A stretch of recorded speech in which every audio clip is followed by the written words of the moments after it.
Welcome to the Igniting Imagination podcast. I'm your host, Lisa Greenwood, and I'm joined by my co-host for this season, my brilliant friend, the Reverend Sue Phillips. Welcome, Sue. Lisa, it's so good to be with you. So this season, we're exploring the big ideas sparked by Sue's recent essay, Religious Leaders as Technologists. It's available on our website, and this piece is so deeply thoughtful, and it's really fun to read. I know you're going to want to share it with colleagues and friends, and we certainly hope you do. You know, more than anything, we do this podcast, we have these conversations so that you can have a new conversation. And I think Sue's work really helps that happen. Today, we're joined by the Reverend Lorenzo Lebrija, Chief Innovation Officer at Virginia Theological Seminary and Executive Director of TryTank Research Institute. Lorenzo is internationally recognized for his leadership in faith-based innovation, adaptive design, and the ethical use of emerging technologies, including AI tools like Episcopot, which was created to support spiritual seekers with grounded Episcopal resources. He'll talk a little bit about that in the conversation.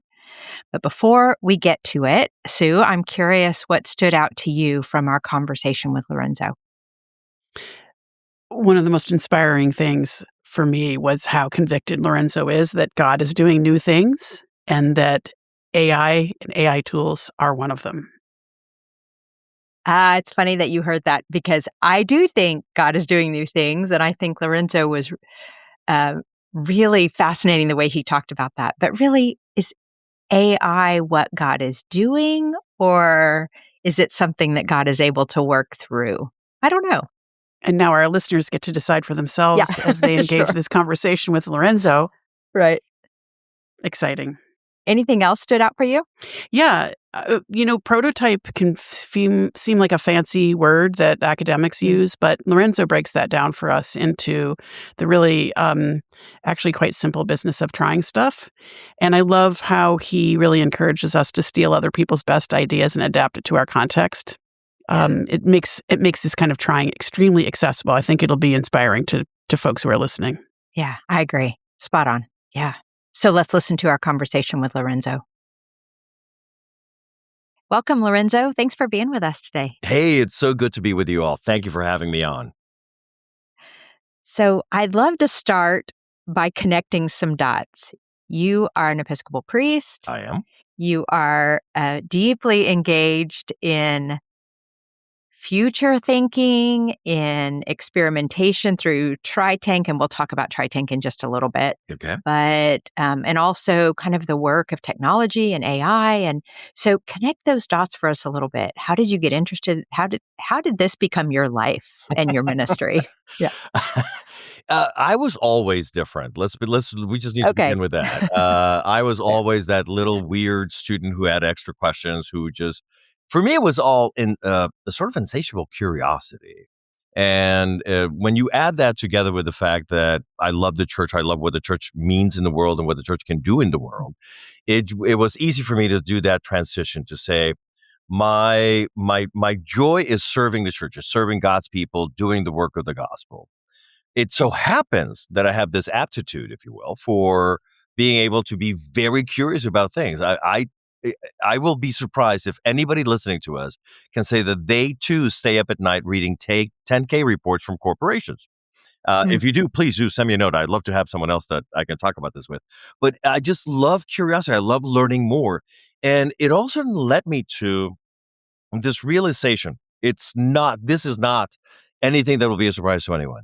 The church generally catches up. It's never proactive about things, right? Mm-hmm. We're always sometimes centuries behind where the rest of the world is. And thus began the question, what would happen if we started to think ahead?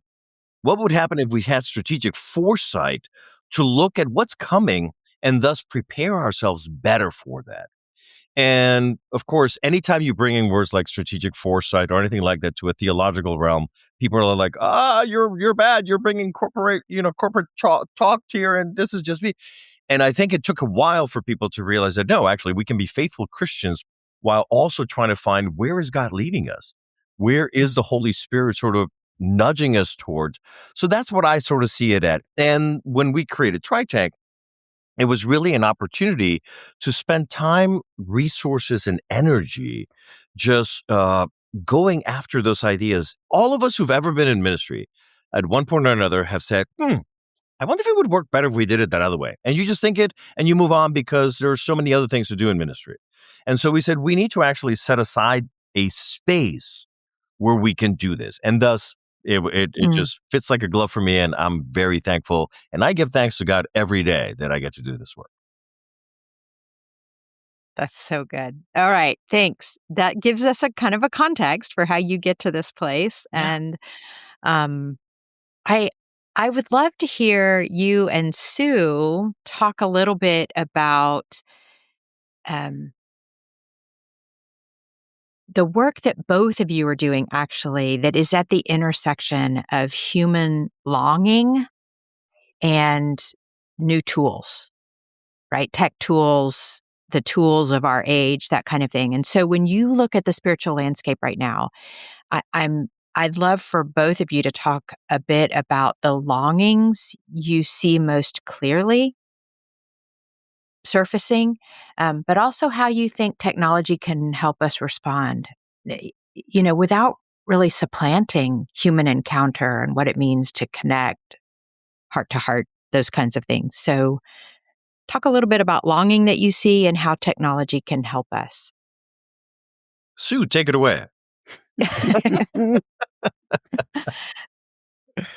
I think people just need help in their everyday lives, living in the meantime. I think people just need support and encouragement. They long to know that they matter, that what they're doing that day matters to someone, that they're building a story for themselves that they want to be a part of, that they feel some kind of agency in their life. I honestly think people long for a kind of daily wholeness that is unchanging in a way. I kind of think of these as eternal longings to make it through this often difficult life.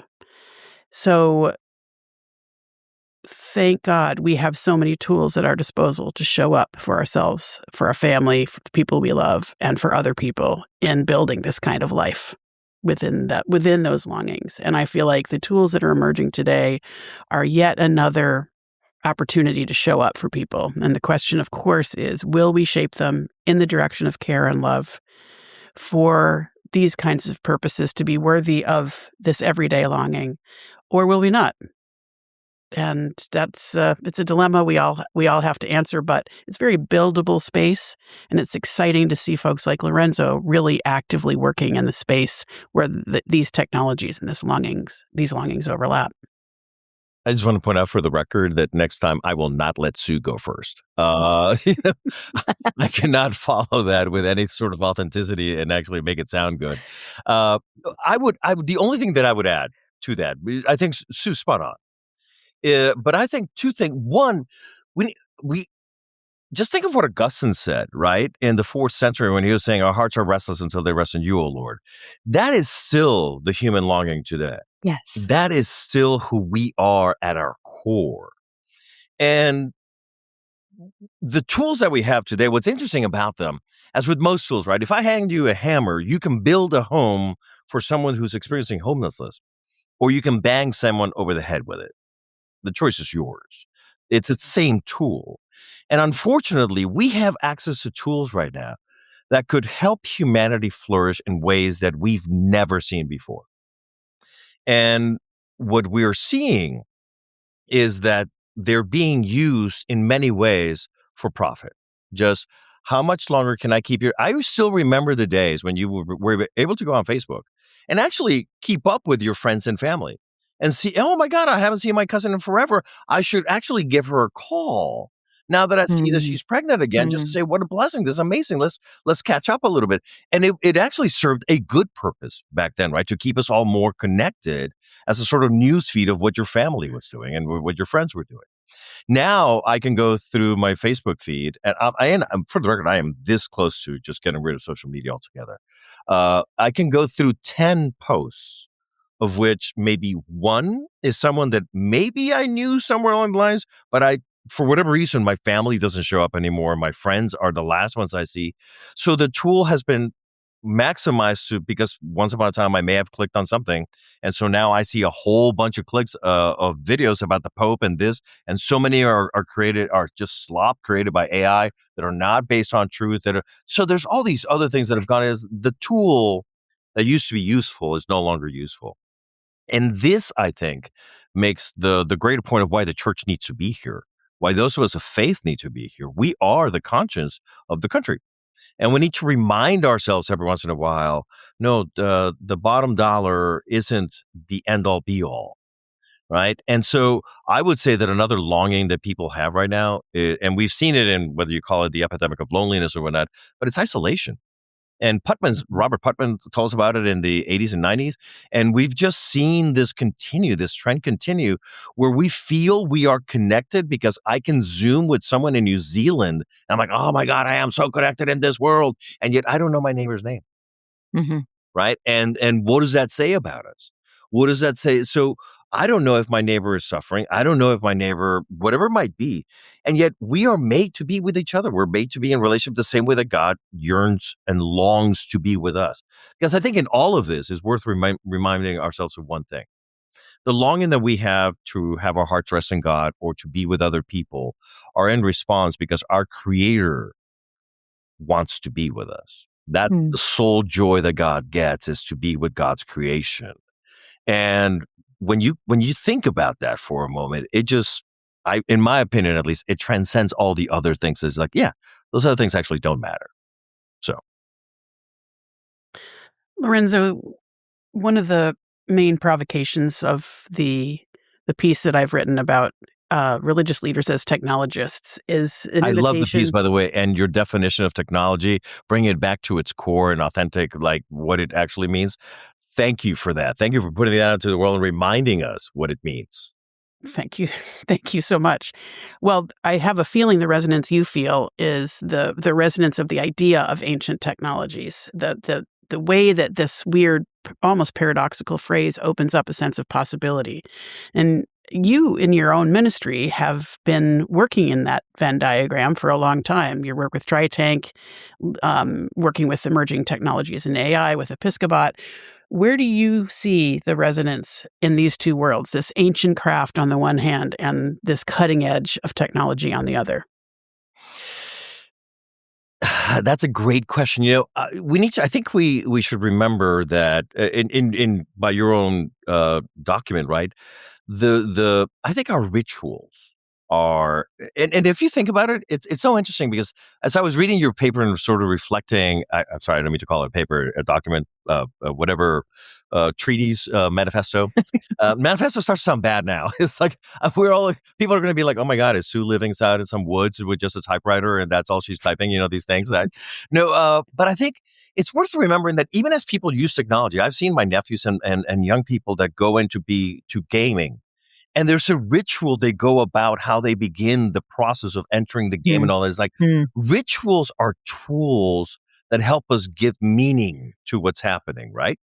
And so as we do this work, all we're actually looking at is what are the modern day tools to help us make sense of a world that's changing so rapidly, right? This is basically, how do we take old wisdom and we can remix it into something that's new, new wineskins. We can talk about, all the biblical names for it, but innovation in its truest sense. And if you look at the science of innovation, right, there are very few people that are the Leonardo da Vinci's that can think of a helicopter during the Renaissance when we don't even have engines, right?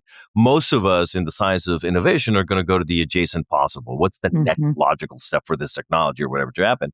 And I think the church, in trying to hold on to what we think is the eternal truth, we forget that the eternal truth is not the vessel that holds it. The eternal truth is God. The eternal truth cannot be held by a vessel. And so it makes sense for us if the world is moving on and using different vessels, that we would also ourselves say, okay, how does God fit into these new vessels? How can we use these new vessels to get people closer to that reality of God just wants to be with you and wants to love you and just so I think that's what it means to me as we look at these ancient technologies. All we're really doing is we're saying, what's the new version of, and this happened when we got the printing press. This happened when we first got the internet, when we went on television, when we went on radio, all of these times, right? And unfortunately for us as the church, again, it's one of those things, we're always playing catch up. And unfortunately, by the time that we do catch up, there can be unintended consequences of being late to the game. And one of them, I would say, for example, is the fact that if you look at the research about what young people think about Christians today, and part of the reason, the two top reasons why they're like, I'm not going to go to a Christian church is, one, you're hypocrites. You talk about the poor, but you ask for money for a new airplane. We're like, oh, no, that's not us. You all are the same, right? Big, broad brush. Or second, you are all exclusionary because you don't love your LGBTQ friends. You know, it's like, no, wait, that's not us. We're not. No, all of us, right? And part of the reason why they say big brush Christians are all the same is because when people finally started to go on radio and television, most of the mainline said, no, we're going to continue to do the gospel work and we're going to continue to meet in person. And that's what we're doing. That's our thing, right? We held on to the old technology saying, this is how we do it, while others were going ahead forward. The disadvantage of that, the unintended consequence of that, is that for a whole generation, the image of what church is, what Christianity is, was painted by people that are just on one part of it. And that's where I think that is part of the reason why we need to catch up a little bit more and go forward with it and be faithful. And I think that's important, right? In all of this, always being faithful to our call, which is to follow Christ and to be centered on gospel and to not be doing it for ourselves, for our own glory, but always doing it faithfully to bring the gospel to people. The farther, and this is one of the great things, and you're going to have to stop me at some point because I'll just keep going here. No, but let me just finish on this thought. With the tools and technologies that we have today, right, which allow us, we can have internet anywhere in the world because of the satellites. We can do so many things that we can do today. Just think of the number of people who otherwise would never have heard a different version of scripture than perhaps what some missionaries came in, followed by the conquistadors, right? Mm. There's this other version of Jesus who is a loving Jesus, who is a God who wants to reach out to the margins and say, you are more than welcome at this table, not because we're making room for you, because there was always room for you at this table. It's the reason why I'm a carpenter is because I made the table, and trust me, there's room for everybody. No one's eating room to you. Well, anyway, so I'll stop. Yeah. Okay, so many threads to pull on here. I want to pull on one that I think is all the way through what you've said, but you kind of directly talked about how people have accessed God through different means. You talked about printing press, broadcast, different means. So talk with us about how you think God might be using AI, for example, in this particular age that we're in. And yeah, connect those dots for us. Yeah, I love connecting dots. No, I first of all, again, going back to my initial assertion that God can use anything to connect with us. So if we are co-creators with God of the world that we live in, and we created the technology, then the natural progression of that logic is that God can use that technology for God's purposes. And so AI, here's a very simple, I have seen example of how, in our case, Episcopot can help people.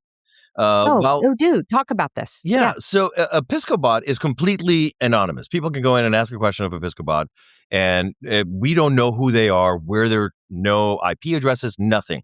However, we do get to see every question. And we do this for two reasons. One is we continue to make sure that it doesn't give erroneous answers. So even if an answer is a little bit wrong, we go in and we fix it. No, when similar questions come in, this is what the type of answer we want you to give, right? And sometimes that means we feed it more articles, more books, whatever it might be, to be closer to the answer we want. But before you go on, give us a really quick, what is Episcopot? Oh, sorry. Yes, of course. Because I live in this world, I just assumed everybody knew. Sorry. No, we created a tool. Episcopot was created. It's an AI chatbot that knows everything about the Episcopal Church. And while it is not part of the official governance of the Episcopal Church, it was created by TryTank, it is not official, but it knows everything. So everything from the resolutions at our general conventions to our canons and constitutions to our prayer book, it knows all of it, right? It knows our large language library that you fed into Yeah, it, so what we that did it's is, accessing? without getting too technical, we built it on top of, for our purposes, it was ChatGPT. But we're agnostic. It could easily go to Claude. It could go to one of the others, is simply enough. And we build the RAG system, which is the retrieval system. But the best way of thinking of it is, think of it as a bookcase. We built a bookcase on top of ChatGPT, and we said, hey, these books, and we filled it up with all these books about Episcopal theology, Episcopal Church, our governance, everything about it. These are the most important books. So whenever you find anything below, it's fine if you use it, but if it ever contradicts anything that's in this bookcase, the bookcase comes first. This is more important, right? So it gives it primacy over everything else. And the reason why that's important is because if somebody were to go onto Episcopot and it was only using ChatGPT, and let's say you asked a question about human sexuality, it would probably give you an answer similar to, it's a varied response, right? There are some on the more conservative side, there are some on the more progressive side, and it depends. Whereas with us, it's like, no. We've seen that issue. We're done with that issue, right? You are made in God's image, and God loves you and affirms you the way you are, and just celebrates you. And that's the answer that it will give you. And that's why that bookcase is important, because we needed to make sure that Episcopal sources were what it knew. So we built this for the main reason we built it is because there are more and more smaller congregations in the U.S., particularly Episcopal congregations. Out of the 6,750 congregations of the Episcopal Church, about 1,200 of them don't have a full-time priest with them. Of those, 425 never have a priest that shows up. All the worship, everything is lay-led. And so what we wanted to do is, when these churches don't have access to someone that has been at a seminary, not that those of us that have been at a seminary are any better, by the way, to be clear, but rather we know, oh, wait, somewhere someone wrote about this. I remember because somebody mentioned it in seminary in between my naps. And you go and you try to look it up and you pull it out and you're like, oh, yeah, in the canons it says this, right? When you don't have even that basic knowledge that this might exist, what you have is you have people that haven't gone to seminary, don't have the pastoral training, don't have all these things, and we're putting them out there as not only as representatives of the church, but as representatives of God. And we were like, okay, how do we create something so that they could have a natural conversation with it, but have access to all this knowledge, as if though they were asking a priest. Mm-hmm. So if you go to Episcopot and you say, hey, a member of my congregation, their uncle just died, and I'm going to go visit him. What do I do? And Episcopot will tell you, well, here's some prayers from the prayer book. Here's some readings from scripture that you may want to bring up. And even if you want to sing a song, here's Amazing Grace. Most people know it. It might make people feel better.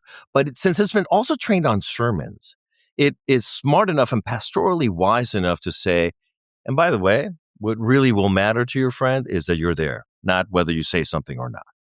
Right? And that gives people that sense of like, okay, now I feel like I'm a little bit better equipped to show up there as a representative of this small congregation. So we created it for that. So that's what Episcopot is. But going back to, right, we get to see all the questions and we make sure that all the answers are sort of correct. To this day, now several years in, Episcopot has not been able to jailbreak. That means it has never lost its composure and become something that it is not. It has never told anyone that they are the Son of God and that they can walk on water or that you should go commit suicide. If that ever happened, then I would be here telling you we shut it down, right? And part of the reason why we continue to do this diligently, we're always looking at it, is because we don't really know how large language models work. Right. Mm-hmm. We know that it's a predictive machine of what's the next best possible word that I can hear. But when I say we, I mean humans, by the way, in this case, not just Lorenzo and TryTank that doesn't know because he hasn't studied enough. We humans don't know how that works. That magic works. They'll tell you, the Anthropic, OpenAI, all of them will tell you, like, yeah, we don't actually know how that works. We just know it does. And the problem and you can see that if you ask the same question twice of a large language model of ChatGPT or something, it'll give you two different answers. The exact same question, it's choosing. Mm-hmm. So we wanted to make sure that it never chose something that was wrong or that it led someone to do something wrong. And we've tried. We tried for something like 6 months to break it before we put it out into the world. But going back to my answer, what we've seen is that there are some questions that it is obvious by the type of question that people are afraid of asking it of a real person. Yeah. And we see that these questions come at 2 a.m. And so if I will gladly debate anyone who tells me that God cannot be speaking to that person through those answers through a large language model, because I firmly believe that at that moment, that is how God communicated with those people. I have heard from people who have asked for a specific prayer that for something they were going through, and Episcopot helped them write that prayer that brought tears to their eyes. So, I firmly believe that that is how God can use technology today to reach us. Now, can AI also be used for bad? Yeah. So back to the hammer thing. Exactly. Yeah. And but it's important actually, because at this time, what we as the church need to be doing is we need to be reminding the builders of this that human dignity should be above all else. And that unfortunately, even if I was just at our campus in Virginia, and we have one of the nation's largest theological libraries, and I said, even if a chatbot was trained solely on what is in this library, which is all theological, right? All the knowledge of theology that we know, I can tell you already that it is systemically broken, because it will have more male voices than female voices. Underrepresented will be Latinos, women, and people of color, right? So from the get-go, even a well-meaning but we only use a theological library. How can that be bad? It's like, because that's the way it's been built, right? The system. So we have to go out of our way to make sure, as we're fine-tuning these things, to say we need to give greater voice to those that otherwise, not by sheer how many articles do we have that are written by women, but rather the content is like, if this content is more germane, whether or not you have 100 that are written by men, if this is the germane answer, you need to go to this one. And that's where we as people, users, the consumers, humans, need to be the ones who remind technologists as they're building this, that human dignity is number one. Let's think for a second about this technology, metaphor, and reality. I'm thinking about the blacksmiths I used to obsess over as a girl in colonial Williamsburg, where the blacksmiths were working in all seasons, pounding on the anvil, putting the axe head in the flame to heat it up, bringing it back, pounding some more. The blacksmith really knows what that axe is for. She knows how sharp it needs to be or not. She knows how heavy it needs to be or not. She knows the size of the axe handle, and therefore to do the physics right. When you think about how congregations build their ministries, what would it look like for congregations to know about their ministry what a blacksmith knows about her blade? Here's what I would say to that. Because we're talking about technology. I think the reason why I paused there for a second is because the question can go in one of many ways, right? Hopefully someone who's been in one setting for a long time is well meshed into the culture of the place and knows enough. But for someone, let's just say the average length of time right now that rector stays at a congregation is about 5 years. So let's say someone that's been there maybe a year or two.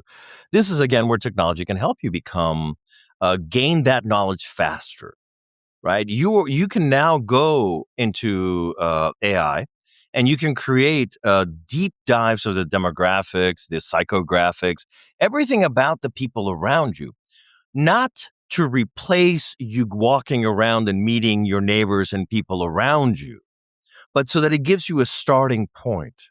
So that you can be, it's kind of like when you go to the optometrist.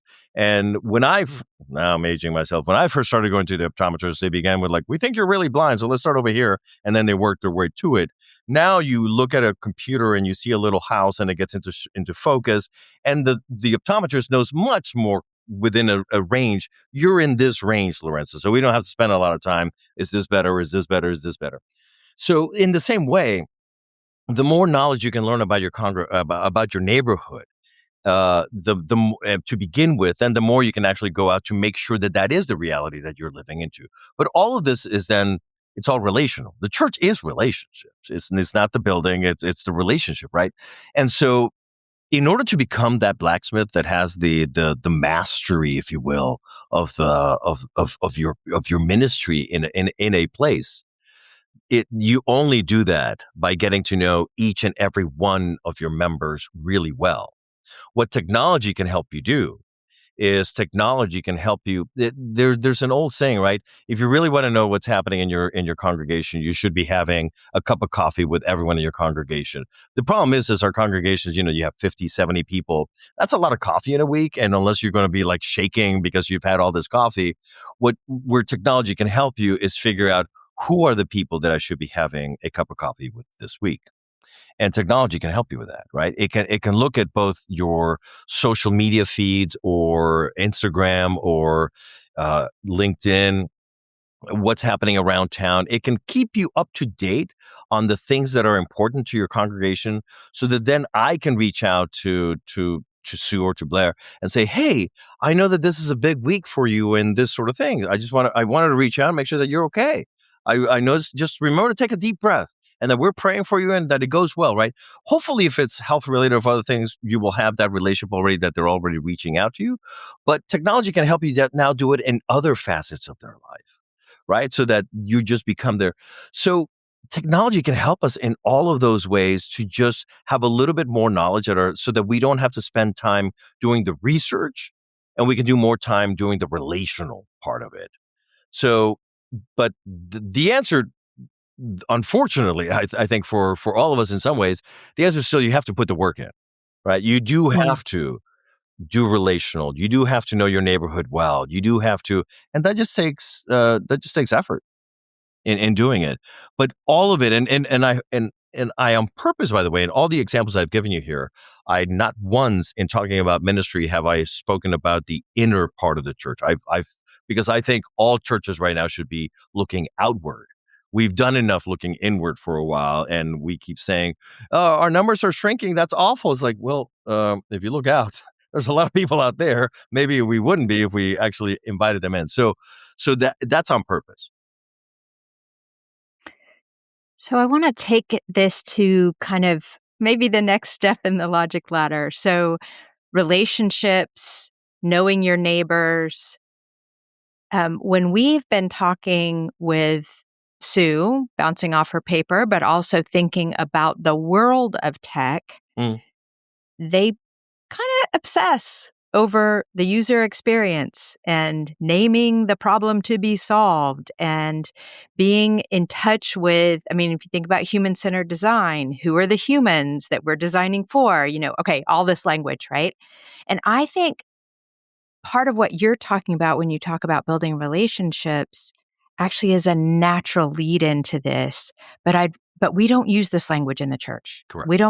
We don't talk that way, but I would love for you to kind of move us in that direction and help us think about how congregations might be thinking about user experience, the problem to be solved.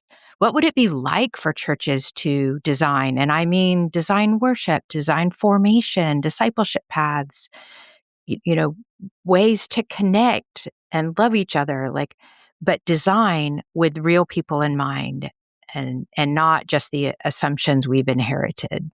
Absolutely. And I come at this from a very practical sort of way, Good. right? I'd like to think of it as if I were out in a congregation right now and I were looking at this, how would I approach it, right? And here's what normally happens, right? I wrote a book on this, How to Try is the name of the book, right? And it's about human-centered design. And the three basic steps are you look for insights, which is where you're the empathy and you're living in their shoes, right? Then the second step is you ideate, you come up with different ideas, and there's many ways you can do that. And then the third step is you try. You go out and try some minimum viable prototypes so that you can, without betting the whole house, you can be like, oh, let's try just a little bit, see if it works, right? So most of the time, and I come at this again from a very practical, and also I think it's worth mentioning, I'm assuming that the people we're talking about here and the people who are listening to us today, first of all, thank you for listening. Second of all, I am assuming that you're a good person, that you are a good person who wants to grow the realm of God and that you want to bring people to the gospel of Jesus Christ. Thank you for doing that job. It's hard. So thank you for doing it, and know that those of us who are working on the periphery, trying to provide tools for you, know that you're good at doing this, and we want to support you in it.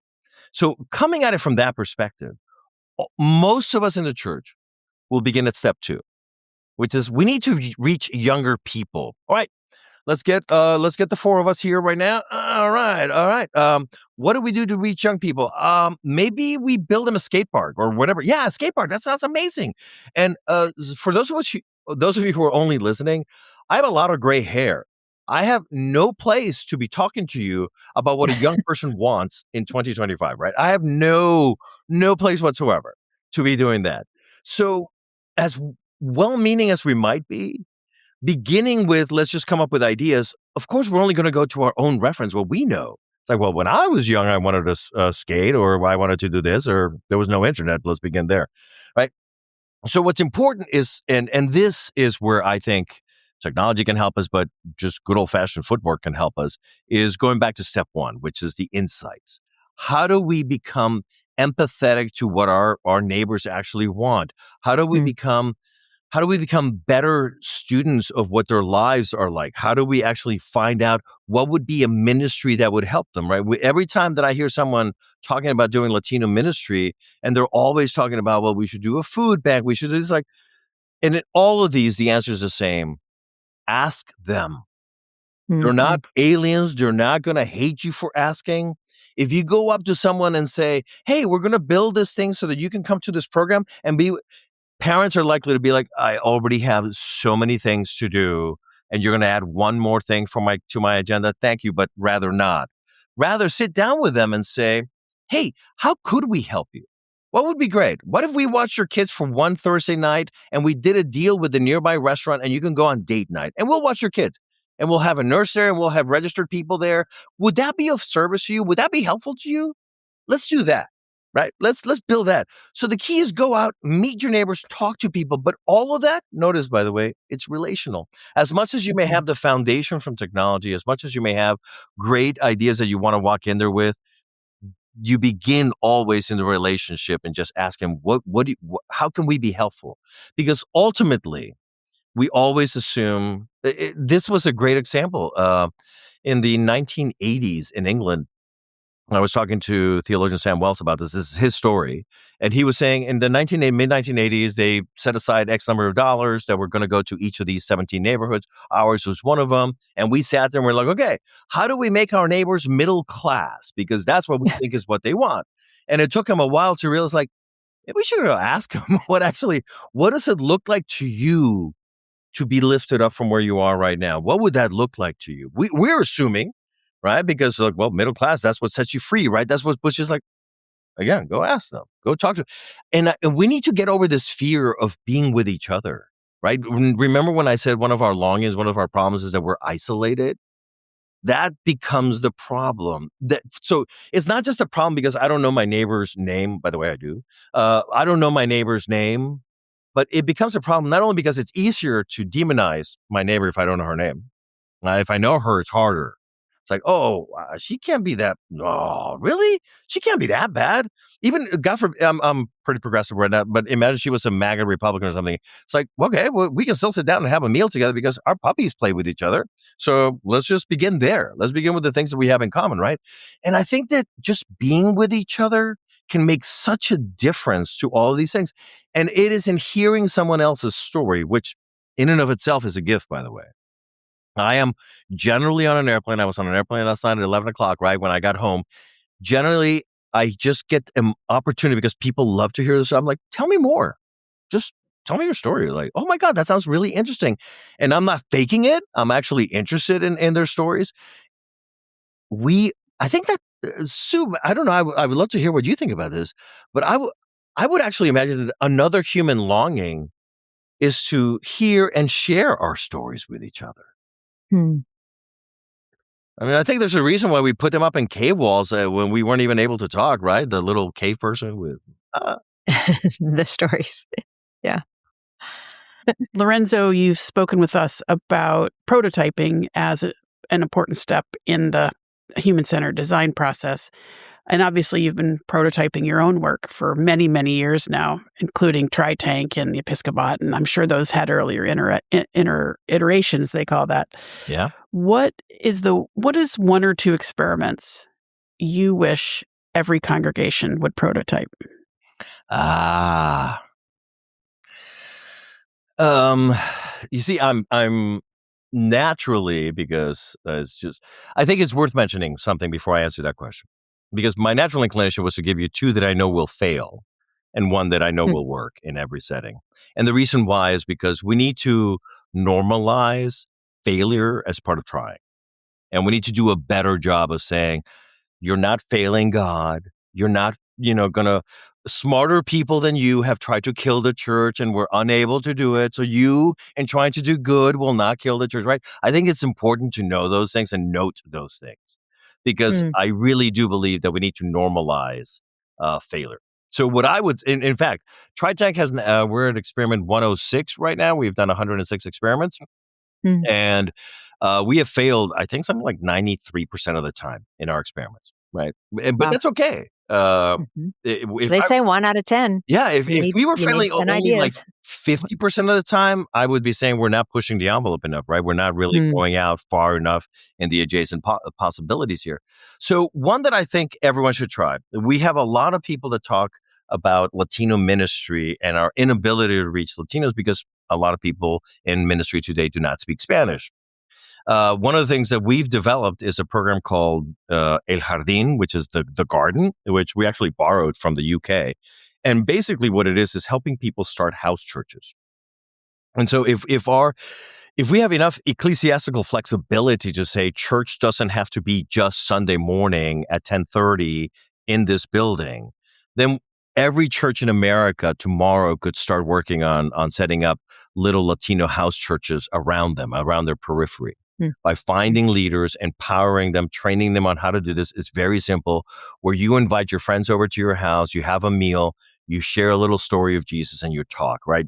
Others might call it dinner church. Some people do it around music. There's different variations of how you do it, but it's the same thing. It's the same result, right? So I really do believe, and I think that that's one everyone should try. One, because it seems to be it works. Every time people try it, it works. And two, I think it would help us to change the narrative that the church is dying. The church is not dying.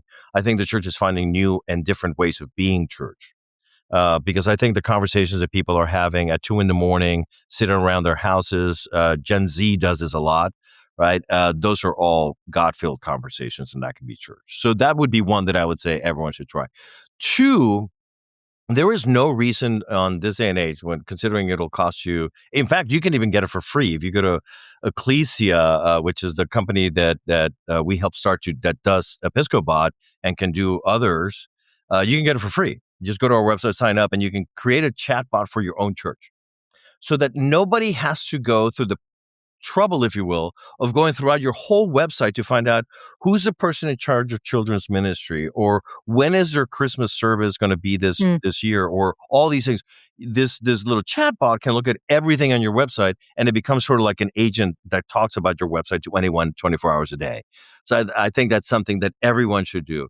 And then the third thing that I think everyone should do is figure out a way of adapting sort of ABCD, right? Doing some asset-based community development to figure out where is the abundance in your community.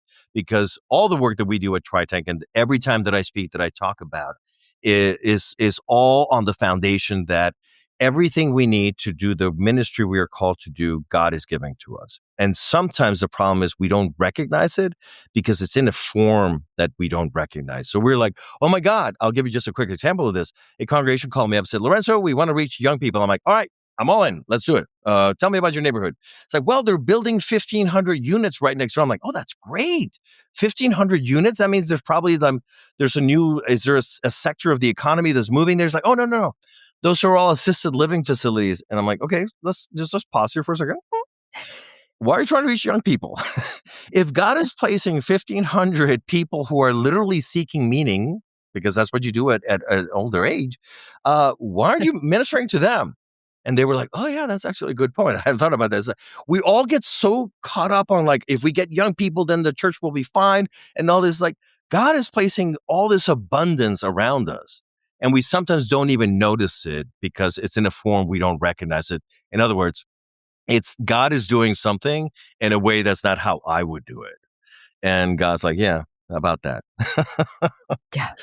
So those are the three things I would ask people to do: is go out and let's begin with the last one, which was ABCD, asset-based community development. An AI chatbot can walk you through the process. You don't even have to buy a book now. Just go to ChatGPT or Gemini or any of those. It'll walk you through the process.